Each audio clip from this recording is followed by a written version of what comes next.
चलो फिजिक्स और Bernoulli theorem की हेल्प से ये जानते हैं कि किसी भी इंसान को हार्ट अटैक क्यों आता है और कैसे आता है। देखो हार्ट अटैक आने के मेनली दो रीजन होते हैं।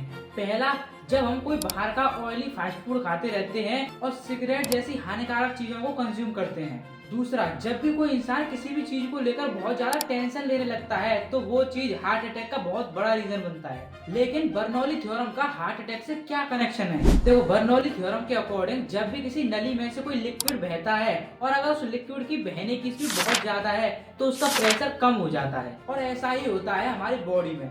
जब भी हम कोई बैड फूड या सिगरेट जैसी चीजें कंज्यूम करते हैं तो हमारी धमनियों में कोलेस्ट्रॉल और वसा जमने लगता है जिसे प्लाक कहा जाता है। धमनियां बेसिकली क्लीन ब्लड को हमारी पूरी बॉडी में पहुंचाने का काम करती हैं। जब हमारी धमनियों में कोलेस्ट्रॉल जमा होने लगता है तो ब्लड के फ्लो होने के लिए क्रॉस सेक्शनल एरिया कम हो जाता है जिससे ब्लड के फ्लो होने की स्पीड बढ़ जाती है और साथ ही प्रेशर घटने लगता है। साथ ही बाहर का प्रेशर बढ़ने की वजह से धमनियां सिकुड़ने लगती हैं। बाहर के प्रेशर की वजह से ब्लड का फ्लो होने का जो क्रॉस सेक्शनल एरिया कम हुआ था वो और भी ज्यादा कम हो जाता है। अब जो प्लाक धमनियों में जमा था वो धीरे धीरे करके फटने लगता है और बॉडी को लगता है कोई अंदरूनी चोट है, इसीलिए वहाँ पर ब्लड के धब्बे जमते रहते हैं और ब्लड के फ्लो होने के लिए जो एरिया बहुत कम था पूरी तरह से ब्लॉक हो जाता है। अब जब धमनी ही पूरी तरह से ब्लॉक हो चुकी है तो खून को पूरी बॉडी तक कौन पहुँचाएगा? और जब खून ही पूरी बॉडी में नहीं पहुँचेगा तो खून में घुली हुई ऑक्सीजन पूरी बॉडी को कैसे मिल पाएगी? और यही होता है हार्ट अटैक। अब ऐसा क्या करें कि किसी को हार्ट अटैक की समस्या ही न हो?